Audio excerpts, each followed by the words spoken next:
You're listening to The Secrets of Star Trek, where we discuss the hidden layers and deeper meanings found in all the Star Trek TV, series, movies, and more.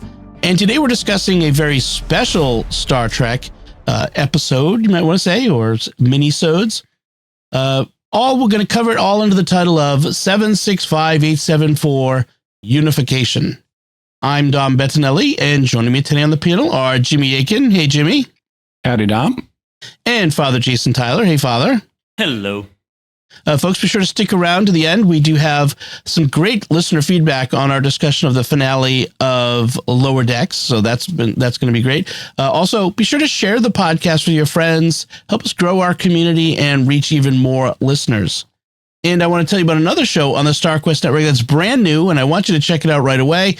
You want to go and listen to Vatican II in a Year with Father Matthew Schneider, where he's going to be taking every day, 365 days this year, going to give you little chunks of the documents of Vatican II, which is having its 60th anniversary of the close this year. So definitely check that out. A few minutes a day, Vatican II in a Year, wherever fine podcasts are found, or at sqpn.com/Vatican. So this is, I mentioned the title is 765874 Unification. It's in some folks may be saying, what the heck is that? That doesn't sound like any Star Trek episode I've ever seen. So this is a special sort of series of short YouTube videos produced by a company called Otoy in association with William Shatner, the Leonard Nimoy estate, the Roddenberry estate, and officially licensed by Paramount. So this is, top shelf stuff. And it's a series of short videos that they released kind of mysteriously. We'll talk about what they were and all, but they were released to commemorate the 30th anniversary of the movie Star Trek Generations, which we've just celebrated. And they were, the big one is about a 10-minute, nearly wordless video. It's really about 8 minutes when you clip off the credits. Yeah, right. Exactly. Otoy is a VFX company, primarily a visual effects and technology company. And they're interesting because they work with the Roddenberry estate and Paramount to create an app for the Apple Vision Pro, actually, called The Archive, which is dedicated to archiving Gene Roddenberry's work and presenting it in an immersive format. And so this is just part of that, which I would love to see this on an Apple Vision Pro. That would be amazing. And it was released, Unification was released in November during William Shatner's appearance at the Star Trek set tour in Ticonderoga, New York, which I've told folks on here that I had the privilege of seeing, going and visiting that amazing set tour back in June of 2024, June of last year as we record. And Shatner makes regular appearances there. So the fans at that tour were doubly privileged that day. So that's the background. Jimmy, can you give us a recap of what we see in these videos? Yeah, so I'm gonna summarize each of the videos. The first one is 765874, and for people who may not know, which was me at the beginning, that's Yeoman J.M. Colt's serial number from the comic books. So they're incorporating the comic books in this.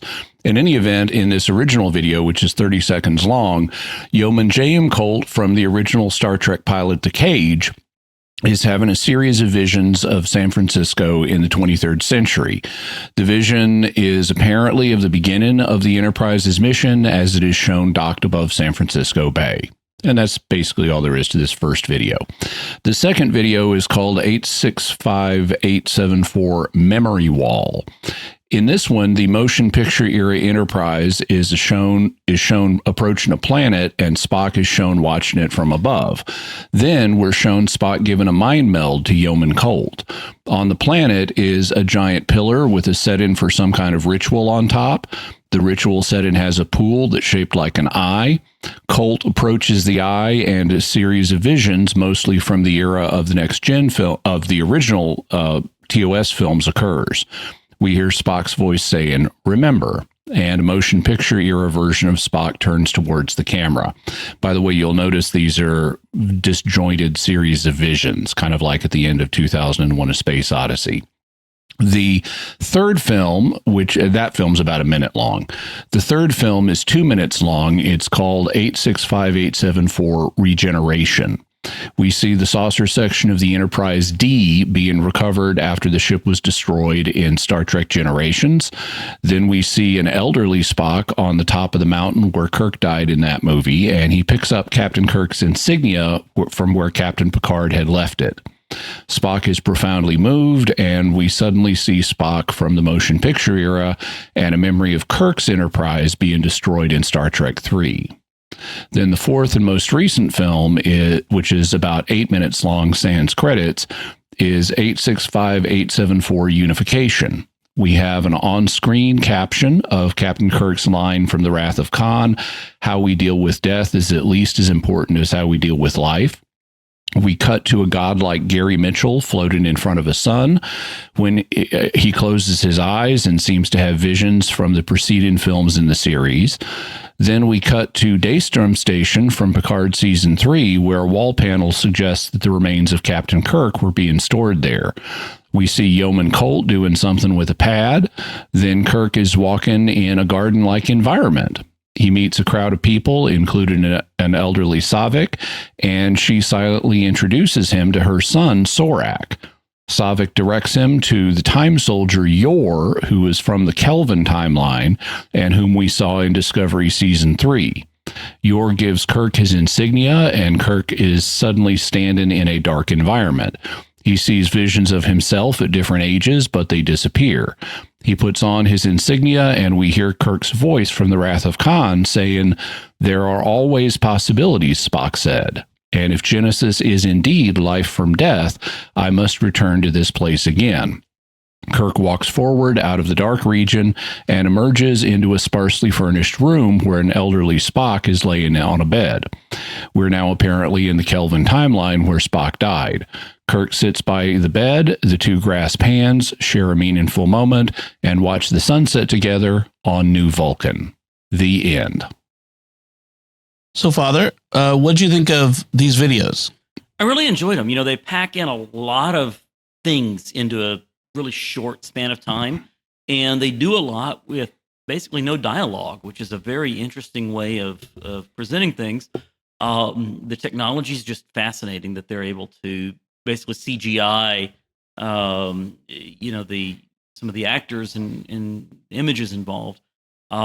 It's the sort of thing you can't watch while doing something else. You kind of have to watch it full on, give it your full attention.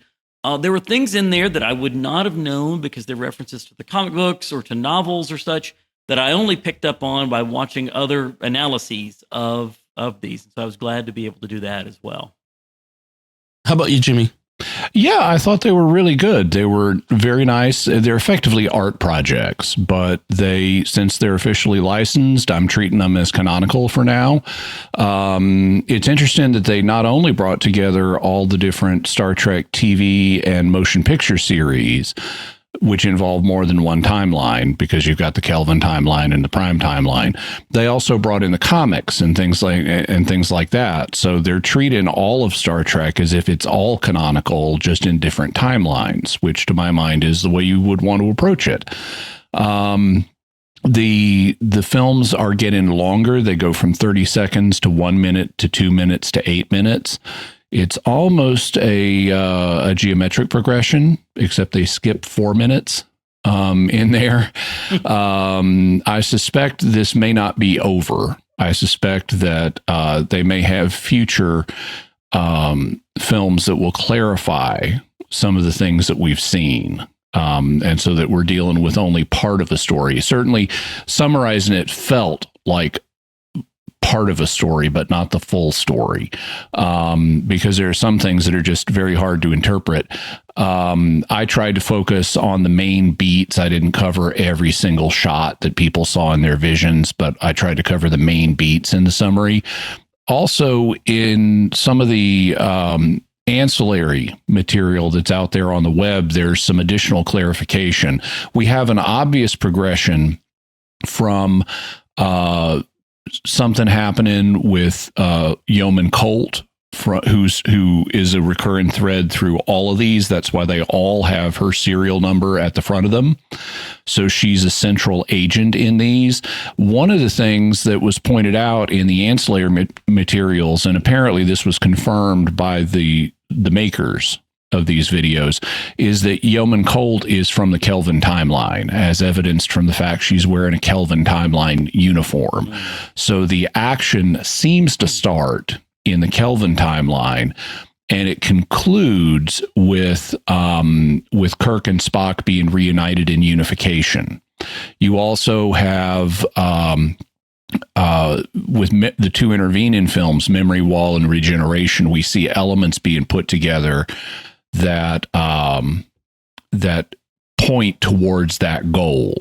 So I suspect that's part of why I suspect there may be more films coming, but maybe not. It could be getting the two back together for a touching moment is the end point for the films. Another bit of ancillary data that's out there that's apparently from the producers is that Gary Mitchell, who was the Kirk's first officer in the second pilot, Where No Man Has Gone Before, who got godlike powers when he passed through the imaginary barrier at the edge of the galaxy, 30,000 light years away, that they reached in a matter of days, in which case you could cross the entire galaxy in a week. But he's the orchestrating person in all this. You know, we see him in his godlike form in front of a star. And this isn't something picked up from the comics, where Gary Mitchell went on to like create solar systems and stuff. And the idea is he got information from the Daystrom station, and it's not actually the Daystrom station that we see in Unification. It's the Kelvin timeline where that data has been received by Yeoman Colt, and then she is able to use that data supplied by Gary Mitchell to help bring Kirk back to life. It also may be the case that all of the garden scenes where Kirk is walking around and where he meets Savik and so forth, and Savik's and Spock's son, this picks up on a line that's in the original script for Search for Whales, where as they're about to take off from Vulcan, Kirk asks Savik, does he know yet? And she says, no, he's not yet ready to know. And he says something about, well, he'll have to be told at some point, and makes a reference to Spock's son. And this was cut from the film. Right. But the idea was that in Star Trek III, Search for Spock, when he goes through Pon farr and she mated with him, she got pregnant. And this is his son from that union. And that was expanded in a 1999 novel called Vulcan's Heart. Right. And where they also get married. And so in any event, in this timeline, Spock has a son. Savik introduces him to him, but it's in this garden environment. And the idea apparently is that this may be on the Enterprise J, because apparently they use space folding technology on the Enterprise J to make the interior of the saucer section bigger on the inside, so it's like a TARDIS.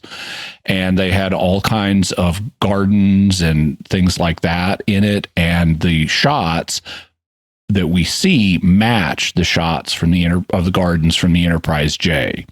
So it may be on that. But in any event, the basic idea is Kirk is brought back, and he transitions to the Kelvin timeline to be reunited with Spock.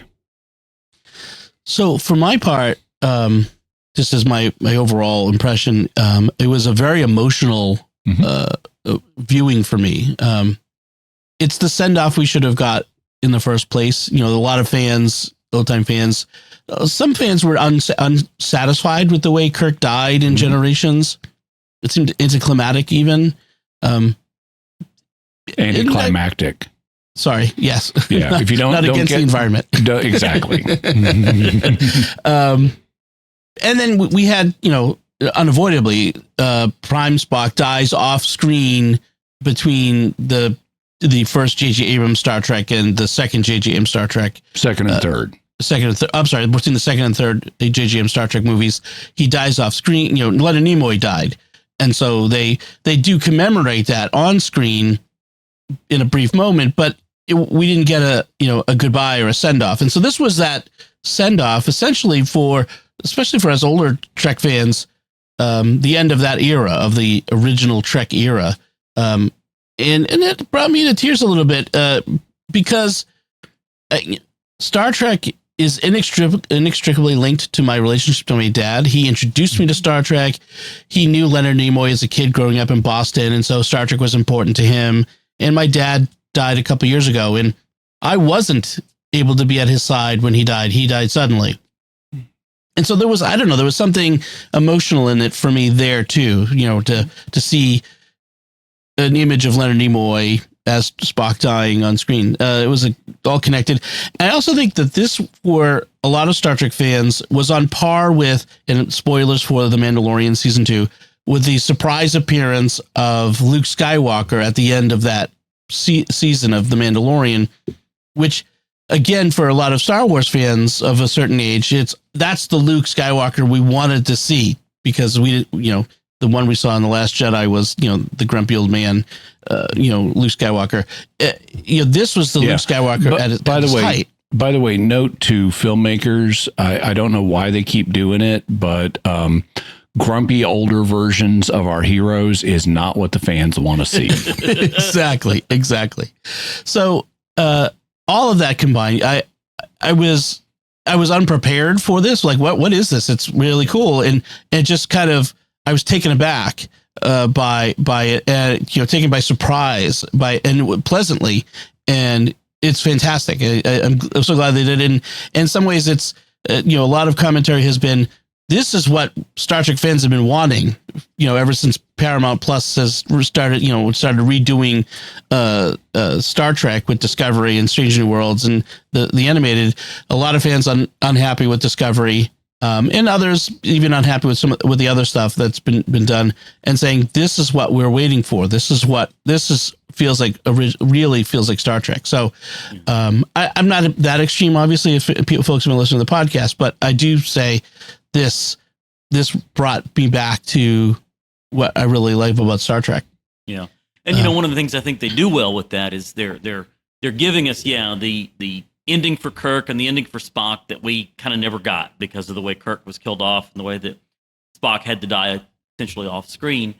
But they're doing it in a way that does tie into the new series and to the comics and things as well. So it's not just a nostalgia for, pre-Abrams Star Trek, if you will, although there would be a lot of value in that too, right? But it does bring in, as we saw, Kelvin timeline and the character from Discovery and different things there.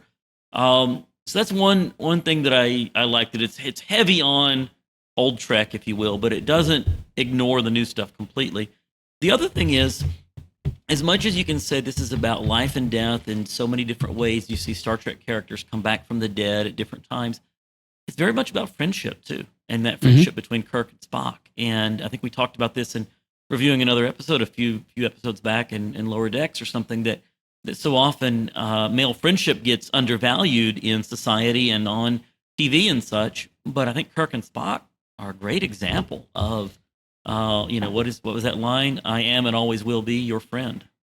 Right. Exactly. Yeah, that's perfect. Because I think it was a great depiction of how two men can be lifelong friends and be there for one another. I almost feel like Kirk was called across time and space and dimensions to be with his friend because of that connection of friendship, of true brotherly love, in that sense. And so I agree with that. I think it was great. I wanted to comment a little bit on the production of this. One of the things that they did was they used actual actors from Star Trek whenever possible. So even in the crowd of people that Kirk meets, there are actors from who have played on the show. The most obvious is Robin Curtis as Saavik. So she's there. Also, Leonard Nimoy. Oh, sorry, William Shatner contributed motion capture or something to his portrayal, even though they have a body double who is also playing him. And it really is Gary Lockwood playing Gary Mitchell. The only major actor in this that they've recast is J.M. Colt. They have a new actress playing her. But the other main character and Spock, they had a new actor who looks amazingly like Leonard Nimoy when they do it apparently with prosthetics. Yeah. But he looks amazingly like Leonard Nimoy. And CG. Yeah. Well, I know they do that with Kirk. They do some digital touch up with Kirk, but it's even with him, it's substantially physical prosthetics.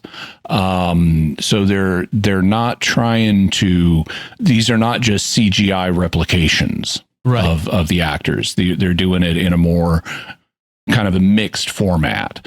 But they do some de-aging and stuff like that. And I saw an interview with the actor who plays Kirk, who represents the Otoy company, saying that what they're trying to do is create a new way for actors to benefit in this age of digital recreations, to where every year of an actor's career, they could go into an office somewhere and be scanned.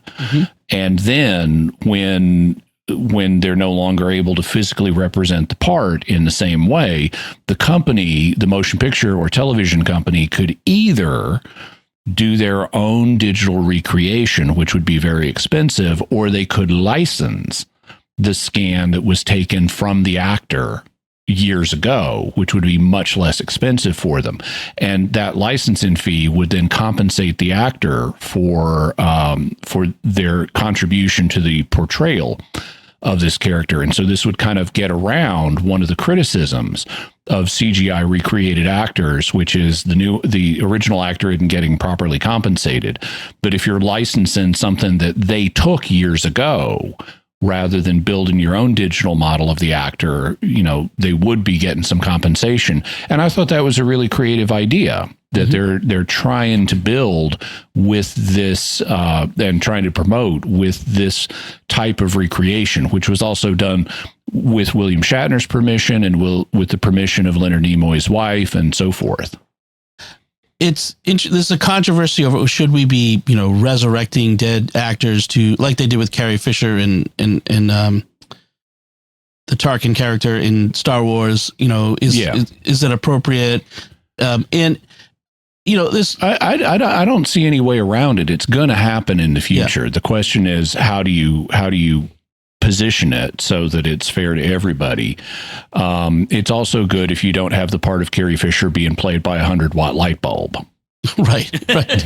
Well, also, it's a kind of animation, right? It's just really, really detailed animation. I mean, that's kind of where we are with a lot of films these days. I don't think there's a movie that goes out that isn't CGI'd in some way these days. Well, and also if you think about direct-to-video spinoffs and stuff from popular movies, like whatever it might be, Indiana Jones or whatever else, they're going to draw the character to look like Harrison Ford. Yeah. And if people don't have problems with 2D animation, they shouldn't have a problem with realistic 3D animation in principle, as long as the actors are properly compensated, and as long as they've agreed, whether it's in their initial contract or via a later contract, to have the character used in this way. So one thing that I find interesting about it is how everything seems to be kind of in these 4 videos built around this very minor character, J.M. Colt, who was a yeoman who showed up in the cage. She was in the cage with both Number One and Captain Pike. Yeah. And with the number 765874, that comes from her serial number, which we heard about the comic books. There's a potential reason why she's in this, because of something that was in the motion picture, the Star Trek The Motion Picture, the novelization written by Gene Roddenberry, where she had apparently some kind of encounter with an ancient artifact that caused her to see the future, and in the book, and that's the connection to this and to Gary, not Gary Lockwood, but to Gary Mitchell, and and all of that. So she becomes this sort of central point who then we track throughout these events. I think it's interesting that they decided to go that direction with it, and may explain maybe she's going to be a central character in some future project. I mean, what you mentioned, Jimmy, like maybe that's why she's in this. I don't know. It's kind of an interesting approach to this idea as having her be some central defining point. Mm-hmm. Let's see. I didn't see the thing about the Enterprise J. I approached this as Kirk entering the afterlife, this garden. And it's at least a metaphor for afterlife, because so he died. So I'm trying to get this straight in my head. He died. His remains were stored, and he was resurrected. Yes. Yeah. And that goes along with the theme of regeneration. Right. That's something else I wanted to comment on. In Memory Wall, when Colt is having her visions, one of the things she sees is a version. We don't see it clearly enough to read the name on it, but it's apparently an early version of the Enterprise that's a big ring ship. It's like a tube with a ring at the front and a ring at the back, and we've seen that design for the Enterprise before on camera. And so it's like an earlier version of the Enterprise, and we see it crashed in an ice field on a planet. It's just a very brief shot, but we've got this crashed Enterprise theme. And then in the next film, Regeneration, we see the destroyed Enterprise D, and that's paralleled with the deceased Captain Kirk, who's been buried, and Spock visits Kirk's grave and picks up his insignia from off the rocks that are on top of him, and then has a memory of his Enterprise, the Enterprise. This was actually the Enterprise 1701A being destroyed in Search for Spock. And so you have this set of themes of destroyed Enterprises from the early version to the Enterprise D and then to Spock's Enterprise in the middle, paired with the death of Captain Kirk, who's then going to come back in the next film. And so just like you see the Enterprise D being reclaimed by Starfleet, you have shuttles preparing to lift the saucer dome and so forth. Something similar is going to happen with Captain Kirk, because it was implied in Picard season 3 that Kirk is not really dead. He's like on ice in the Daystrom Institute. And so this is just following up on that, of reanimating him somehow and enabling him to get to the Kelvin timeline so that he can be with Spock. Right. I thought it was fascinating that they included the character of Yor. When I first saw him, like, who is this guy in a Starfleet uniform? And so just as a reminder for folks, Yor showed up in Discovery season 3, as you mentioned, Jimmy. Dr. Kovich said Yor traveled forward from 2379 and across from a parallel universe caused by the incursion of a Romulan mining ship. So he came from the Kelvin timeline to the Prime timeline. And so Yor is sending Kirk from the Prime universe to the Kelvin universe.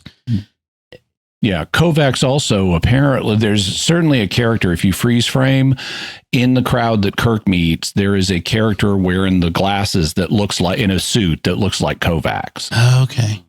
So if that's on the Enterprise J, so that's taking place in the 1,000 years in the future time period, right? Right. The question would be, if it's on the Enterprise J, how did Saavik and her son get there? Yeah, because that's beyond the lifespan, even the very long lifespan of Vulcans. Yeah. So interesting. Timey-wimey stuff going on there. Huh? There's a lot of timey-wimey universe traveling stuff. Okay. So we have the regeneration video. We have Spock having premonitions of a sort of future events. possibly caused by his mind meld with Colt, James Colt. Okay, and then we have this moment where we have three Kirks: the original series Kirk, the Wrath of Khan era Kirk, and then the Generations Kirk. And it's kind of interesting. It's maybe like a life review moment for him. It's very 2001: A Space Odyssey.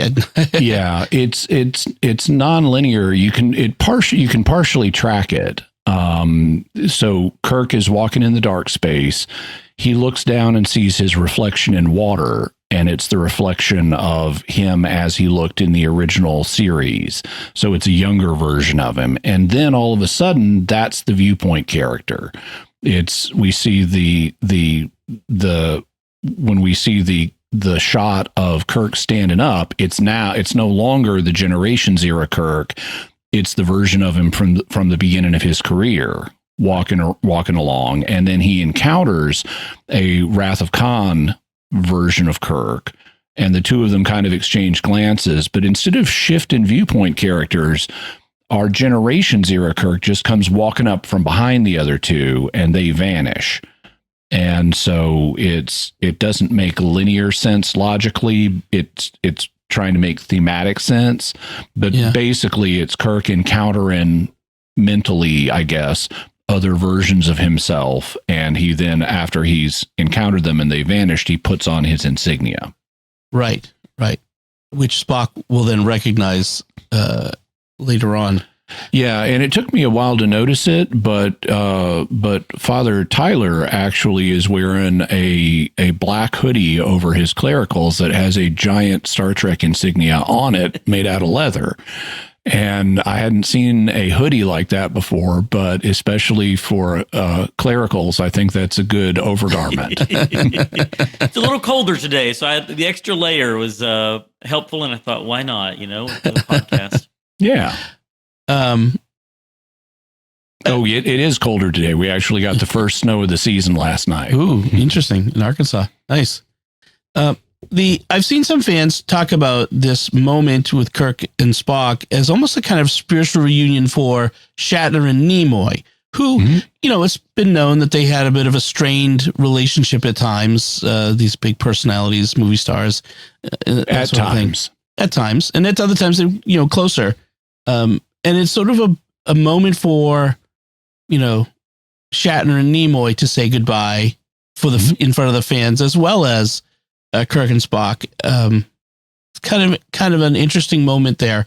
And a lot is said in this without any dialogue. The only spoken words are a recording from the Wrath of Khan. There's no dialogue, and everything is said with gestures and expressions, and it's so well acted, so well directed. Yeah. There was a moment where I felt like Saavik was about to say something and decided not to, and just kind of pointed Kirk onto Yor. The interaction with Saavik is particularly noteworthy between Saavik and Kirk is particularly noteworthy because it lacks dialogue, but you can track what's going on. He meets her. He's surprised to see her. She's much older than he remembers. In fact, she's older than the actual actress Robin Curtis is. They had to age her up. But then she just turns and gestures to her son, and Kirk has this, "Is this who I think it is?" reaction. And then, and the son, Sobak or whatever his name Sorak, nods and communicates without words, "Yes, that's who I am." And he's got an emotional expression on his face. I've seen someone describing it as almost tearing up. Yeah. And then Saavik just turns and gestures towards Yor to direct Kirk to the next phase of what he needs to do. And Kirk hesitates, but she gestures again and he goes. And all of this, you can track exactly what's happening, but it's all without words. And it's really nicely done. There's a similar wordless interplay with Kirk and Spock where you just see Spock with the eyebrow raise, which is the iconic gesture, the iconic expression on from Nimoy. And he just turns and sees it, and you can almost, think Spock might be wondering, am I experiencing dementia at the end of my life? Am I having a one of those end of life experiences where things aren't, are kind of, is my mind going? Yeah, deathbed vision. Yeah. And I saw someone's read on that of, Spock feels moved and Kirk smiles at Spock having an emotional reaction. So, there are different parts to that. I don't think it's as clear exactly what's happening. And there is emotive interaction between Kirk and Spock. I just don't think it's clear exactly beat for beat what's happening as it is with Savik, because there's no physical motion. He doesn't get up out of bed and do anything. But it is another very similar moment that, although I think it's open to more than one interpretation, it is possible to follow the emotional beats of what's happening in at least a loose sense. Mm-hmm. You can tell this was done by fans, by people who love Star Trek. Like we've talked about with Lower Decks, just all the little touches. In one of the quick flashby scenes in one of the videos, we see Arix, who was only in the animated series. He's at the helm. That's something else that Otoy and the Roddenberry Archive have been talking about, is the possibility of recreating the animated series as a CGI live action series. Wow. And so that's why they included Arix, who has 3 arms.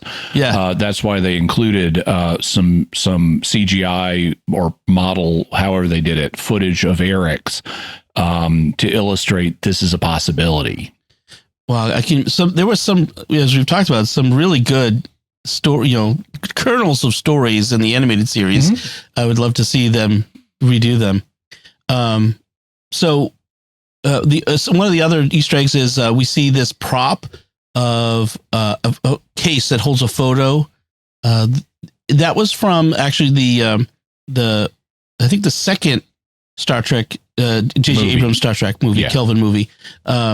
Where the Kelvin Spock gave it to Prime Spock, and it had a photo of the original Enterprise crew. I think from the fifth Star Trek movie. It was from the movie era, at any rate. Yeah, Search for God, maybe. Right. And so that we see that. So there's all these little touches, these little things that just are very lovingly created. I mean, everything had to be recreated for this very short video. And then we have, by the way, a good way to remember the sequence of the movie. So you have the motion picture, then you have Wrath of Khan, then you have Search for Spock, then you have Search for Whales, then you have Search for God, then you have Search for Peace. There you go. Search for Purple Blood. So a couple other production notes I just should add in. Sam Witwer, who portrays Kirk, is the body double for Kirk, is actually been in Star Wars as well as Darth Maul, and he did the voice work for that. As I think Sam Witwer did the voice work for that in the Clone Wars series and that sort of stuff. So well-known voice actor, so really cool. The music was done by composer Michael Giacchino, who did all of the scores for the Kelvin movies. So a lot of that more modern Star Trek sound, done by Giacchino. I mean, this was no fan production done on the cheap. This was serious movie work. With the Roddenberry estate involved. In serious expense. And I'm curious, I mean, a lot of us fans I've seen speculating online, why can't we get more of this?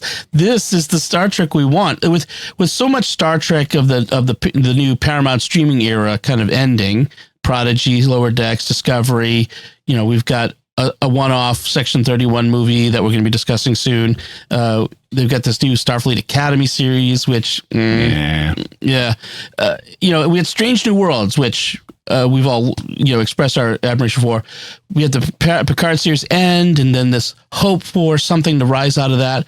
What is the future of Star Trek? And it's like, well, give it to people like this. These are people who understand Star Trek, or the people who make Lower Decks. They understand Star Trek. And, I kind of hope that you're right, Jimmy, that this is, presages something more. I don't know. What do you think? I think we have to wait. They don't tell us what their plans are going to be. They didn't tell us about this ahead of time. So, it could be their overall plan for these movies is larger. Like you'll notice that Yeoman Colt is barely in this one. She's like in a flashback. But and, she's in, I'm sorry, she's in a little more than that, but she's barely in this. And I can see if this is ultimately tracking her arc, then I don't think her arc is done yet. Right. So I could see them doing more with it. But there's only so much you can do with these little short experimental films. And now that Skydance is in control of Star Trek, we'll have to see what their plans are. Right. Yeah, there's a whole big corporate thing that happened where Skydance bought out Paramount and CBS, and they're in control. And, are the Alex Kurtzman and the folks who have been in control of Star Trek going to continue to be in control of Star Trek? And there's some indication the answer is no. Apparently there was a freeze put on any projects that were not already in production. They weren't going to do any more with the Alex Kurtzman folks.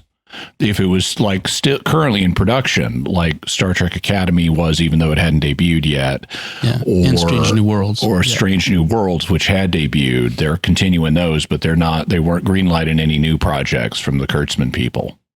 Yeah, I like Strange New Worlds. I like Lower Decks and Prodigy, but I think we need Terra Metalis. Let's put him in charge. So, Father, what do you think of overall? Any last thoughts on this one? Again, I'm very positive on it, and I think we've covered all the thoughts I had on it. So, okay. Any last thoughts, Jimmy? Nope. I could speculate more, but that would get tedious. Okay, good. Yeah, and like I said, loved it. I'm glad we have this. I hope it's canon. I want to imagine it's canon until I'm told otherwise. All right. I promised some feedback. We have listener feedback on our discussion of the finale of Lower Decks. The first one comes from listener Nicholas on Spotify. And I want to highlight that, folks, you can comment on the show on Spotify. You can also watch the video on Spotify. If you're a Spotify user, our podcasts go up as video podcasts there as well. So not just YouTube. And Nicholas says, I'm really going to miss this show. You can tell they were planning on ending the series. And the last episode, you can tell they weren't planning on ending the series. And the last episode, though great, was a tad forced by trying to put everything in the pot under 30 minutes. It felt like a normal episode with a last-minute finale added at the last minute.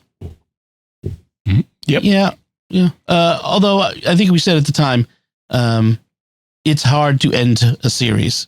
Final episodes of series are hard to do well. Well, I just think they're often done badly. I don't know that it's hard to do a good finale. It's not hard to do a good finale for a novel. I think it can be done. It's just for whatever reason, a lot of series don't, and I think it's partly related to the episodic nature of television. Yeah, that it tends to be produced bit by bit. And so when you get to the final season, if you don't know what the final season is going to be, it becomes harder to wrap everything up. Whereas with a novel, you can start with the end and just build towards it and not have to artificially lengthen or contract it based on network demands. Yeah, I guess it's apparently hard based on the results that we've seen for a lot of series. Flying Car 100 writes, it was kind of too bad that they did not do a Crisis Point 3 in this episode. Season, I assume he means, yeah. Yeah. Kelly Brown writes in, watching the final episode of Lower Decks was bittersweet. I have grown to love this series. When I first heard about it, I was very skeptical. I'm not really an animation fan, especially not the animated shows like Family Guy and Rick and Morty. I actually wasn't going to watch the series, but when I learned that you guys were going to cover the series, I felt I should at least give it a chance. I'm so glad that I did. I'm glad you did too, and you were not alone. Dom and Father Corey Stika were not sure about covering this, but just to say it once more, and probably for the last time, I was right. Jimmy was right. Yes. I know it's been said so many times, but this show was definitely a love letter to Star Trek. It reminded me of what I love about Star Trek. By the end of it, it wasn't just the 4 main characters that I loved, but the entire crew. The Cerritos will always have a place in my heart, along with the Enterprise and Deep Space Nine. As for the episode, I think for the most part it ended well. I loved when they were going through the field and the ship kept changing to various classes. One of my favorite parts was when the ship turns into its mirror universe counterpart, and Shax is excited to see the massive amount of weapons that he has, but the weapons immediately go offline. That made me laugh. Seeing Starbase 80 at the very end made me happy as well. This series could have gone on for a few more years, and I would have happily watched each season. This show will be greatly missed. Yeah, I think they could have doubled the length of the show, and it would have been fine. Yes, totally. They were not done with their ideas, that's for sure. Goat is my name, writes in, Jimmy is exactly right in his assumption about the term engage the core. It's a phrase repeated by fitness coaches ad infinitum when verbally coaching any standing exercise movement, and not just standing, but exercise movements that are done laying flat and holding yourself on your side, and you get the picture. Every coach on social media since the beginning of TikTok will inevitably say at some point, engage the core. And I think I've actually engaged the core, not with those kind of exercises, but I have sometimes had back issues in the past, and one therapeutic place I went had me sit on one of those exercise balls, because you have to use the core muscles around your spine to do that. And it was a way of strengthening those muscles. And I then realized I can do the same thing at home by sitting on the edge of my bed and not putting my full weight on the bed. And so that's I gather, a kind of core strengthening exercise. So I think I have actually engaged the core. All right. So that's all the feedback. And we really do appreciate everyone's feedback. That's been great. We'd like to take a moment now to thank our patrons who make it possible for us to create the Secrets of Star Trek, including Joshua G., Ruben B., Kevin H., Ryan N., and Stephanie G. Their generous donations at sqpn.com/give make it possible for us to continue the Secrets of Star Trek and all the shows at StarQuest. And you can join them by visiting sqpn.com/give. This StarQuest show is also brought to you by Exodus 90 and the Exodus 90 Challenge, which begins this year on January 20th. This isn't just a 90-day program. Exodus 90 is a spirituality for men in modern times, built on 3 ancient pillars: prayer, self-sacrifice, and fraternity. We all long for something more, and that something is to be found in becoming the men that God created us to be, sons of a loving Father. It's time to turn away from our idols. It's time to break free from the pharaohs that hold us in bondage. If you're ready to make a fresh start, to break free, refocus, and rediscover who God is calling you to be in the new year, and embark on a journey to uncommon freedom in Jesus Christ, then download the Exodus 90 app today. We start January 20th, 2025, so go to exodus90.com/SQPN to learn more about Exodus 90. That's exodus90.com/SQPN. So that's it from us. What did you think of 765-874 Unification? Let us know by commenting on the show at sqpn.com/trek, our Facebook page, facebook.com/StarQuestMedia. Send an email to trek@sqpn.com. Visit our Discord community at sqpn.com/Discord, or leave a comment on our YouTube channel where you can watch the Secrets of Star Trek at youtube.com/StarQuestMedia. We'll be back next time when we'll be discussing the Voyager episode, The Raven. Until then, Jimmy Akin, thank you for joining me and sharing the Secrets of Star Trek. Thank you, Dom, and live long and prosper. And Father Jason Tyler, thank you as well. Thanks, Dom. And once again, I'm Dom Bettinelli. Thank you for listening to the Secrets of Star Trek on StarQuest. And remember, how we deal with death is at least as important as how we deal with life. Ooh, and one more thing to add. There is a combined edit of all 4 of the videos together, and we'll have a link to that combined edit in the com box.